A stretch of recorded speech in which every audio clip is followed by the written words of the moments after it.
Assalamualaikum warahmatullahi wabarakatuh. Perkenalkan nama saya Muhammad Rasulullah Kusuma dengan NIM 2019-05-142. Saya di sini akan menjelaskan tentang hubungan bilateral ekonomi Indonesia dan Turki selama 70 tahun.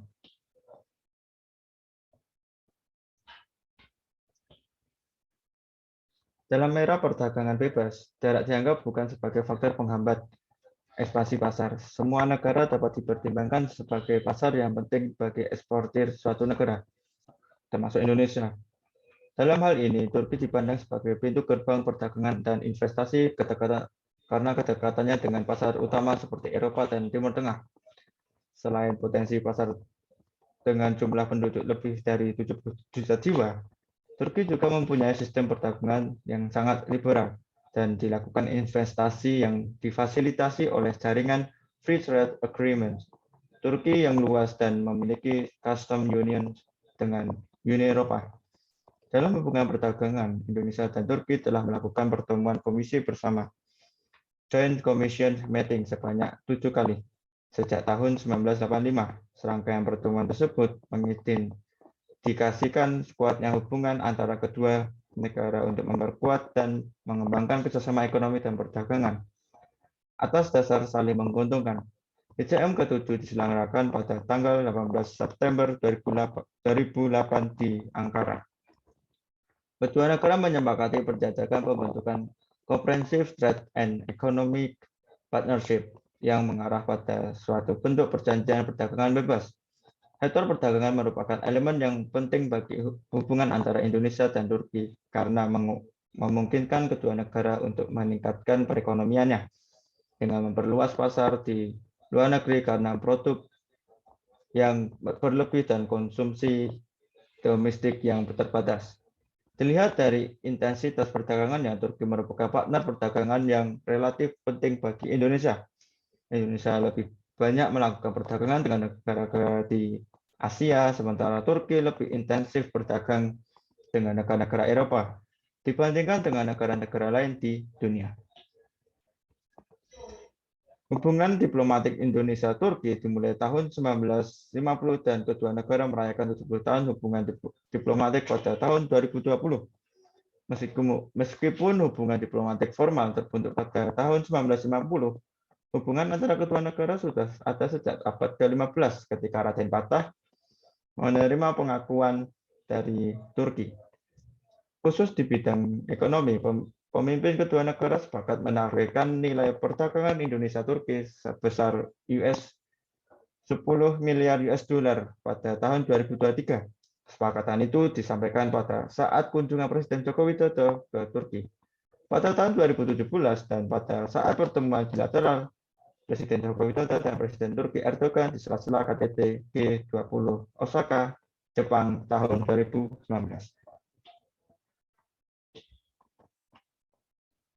Rumusan masalah. Seperti yang sudah diketahui bahwa Indonesia adalah pintu investasi bagi negara ASEAN dan Turki adalah pintu investasi di negara Eropa. Dengan mengetahui hal tersebut, muncul permasalahan yaitu mengapa Indonesia semakin dekat dengan Turki. Kita masuk ke kerangka berpikir. Kerangka berpikir di sini saya menggunakan satu teori dan satu konsep. Karena saya sudah berdiskusi dengan salah satu asdos masalah dunia Islam bahwa tidak masalah dengan menggunakan satu teori dan satu konsep. Yang pertama adalah teori. Teori politik luar negeri itu pada dasarnya merupakan action theory atau kebijaksanaan suatu negara yang ditunjukkan ke negara lain untuk mencapai suatu kepentingan tertentu. Basinghurst mengemukakan gagasan yang sangat menarik dan berpengaruh mengenai konsep kebijakan dalam negeri.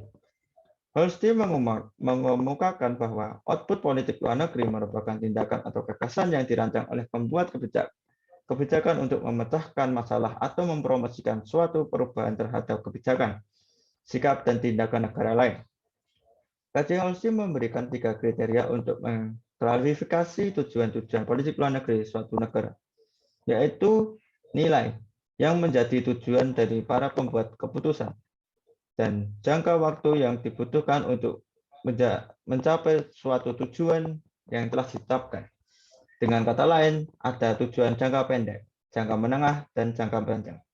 Yang ketiga, tipe tuntutan yang diajukan suatu negara kepada negara lain. Konsep politik luar negeri yang telah dijelaskan oleh KJ Hosti sebagai sarana untuk mencapai kepentingan nasional dengan mempertimbangkan kapabilitas yang dimiliki oleh setiap negara terkait baik itu dari faktor internal dan eksternal yang kemudian pada kenyataan dapat dilakukan dengan melakukan kerjasama baik itu bilateral maupun multilateral. Seperti halnya Indonesia yang melakukan kerjasama dengan Turki untuk memenuhi kepentingan politik luar negeri dengan konsep dengan melakukan beberapa perjanjian atau perundingan kerjasama yang saling menguntungkan, tidak saling menekan, sehingga kerjasama tersebut dapat berlangsung dalam jangka waktu yang lama tanpa adanya konflik. Yang kedua, saya menggunakan konsep kepentingan nasional. Sangat penting untuk menjelaskan dan memahami perilaku internasional. Konsep kepentingan nasional merupakan dasar untuk menjelaskan perilaku luar negeri suatu negara. Ada 4 jenis kepentingan nasional menurut Northern, yaitu kepentingan pertahanan, kepentingan ekonomi, kepentingan tata internasional, dan kepentingan ideologi. Kita terpacu pada atau berujung pada kepentingan ekonomi, karena kita sedang membahas tentang perdagangan, kerjasama perdagangan, dan ekonomi Turki dan Indonesia. Kepentingan ekonomi yaitu kepentingan pemerintah dalam mementingkan perekonomian negara melalui hubungan ekonomi dengan negara lain. Penelitian ini menggunakan konsep kepentingan nasional yang telah dijelaskan oleh Netherlands, karena dalam konsep tersebut menjelaskan bahwa kepentingan nasional suatu negara dapat dicapai dengan berbagai jenis cara, yaitu kepentingan pertahanan dan kepentingan ekonomi. Suatu dengan penelitian yang dilakukan, sehingga diharapkan konsep ini mampu untuk menjelaskan faktor-faktor yang mendorong kerjasama Indonesia dengan Turki dalam bidang ekonomi perdagangan. Hasil kita sudah masuk ke hasil diskusi. Di hasil diskusi ini kita dapat beberapa hasil yang sudah kita bahas, sebenarnya sudah kita bahas di pendahuluan tadi. Seperti Turki dan Indonesia menjalin kerjasama sejak tahun 1950 hingga saat ini merayakan ke-70 tahun. Kita sudah mengetahui bahwa Turki dan Indonesia menjalin kerjasama sejak dahulu kala abad ke-15.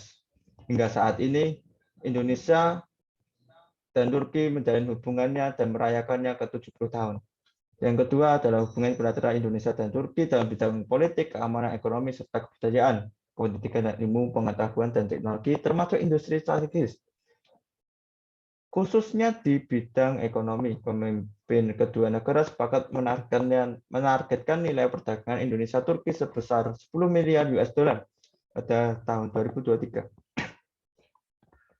Indonesia dan Turki juga memiliki hubungan yang baik dan saling mendukung dalam forum multilateral seperti PBB, G20, MIKTA, D8, OKI, dan ASEAN. Dalam konteks ASEAN, Indonesia mendukung Turki sebagai ASEAN Sektoral Dialog Partner yang diresmikan pada pertemuan ke-50 Menteri Luar Negeri ASEAN di Manila tahun 2017.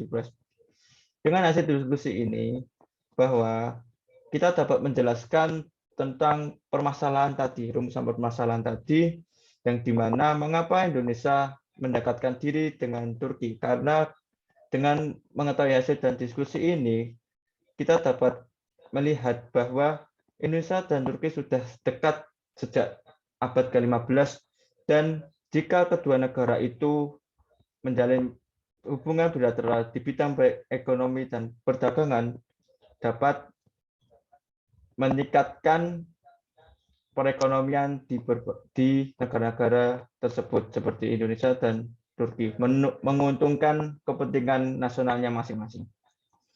Oleh sebab itu, selanjutnya kita masuk ke kesimpulan. Kesimpulannya setelah melihat pembahasan tadi dan hasil diskusi, maka dapat disimpulkan bahwa Indonesia dan Turki telah menjalin kerjasama sejak tahun 1950. Hingga saat ini dapat dirayakan kerjasama kedua negara 70 tahun.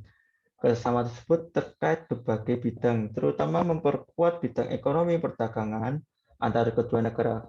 Karena kedua negara adalah tombak atau pintu gerbang ASEAN dan di Eropa. Maka dengan adanya kerjasama tersebut, Kedua negara dapat meningkatkan ekonomi perdagangan yang saling membutuhkan antar kedua negara tersebut. Demikian penjelasan saya. Mohon maaf jika ada kesalahan dalam menyampaikan. Saya Muhammad Raffi Markusuma undur diri. Wassalamualaikum warahmatullahi wabarakatuh.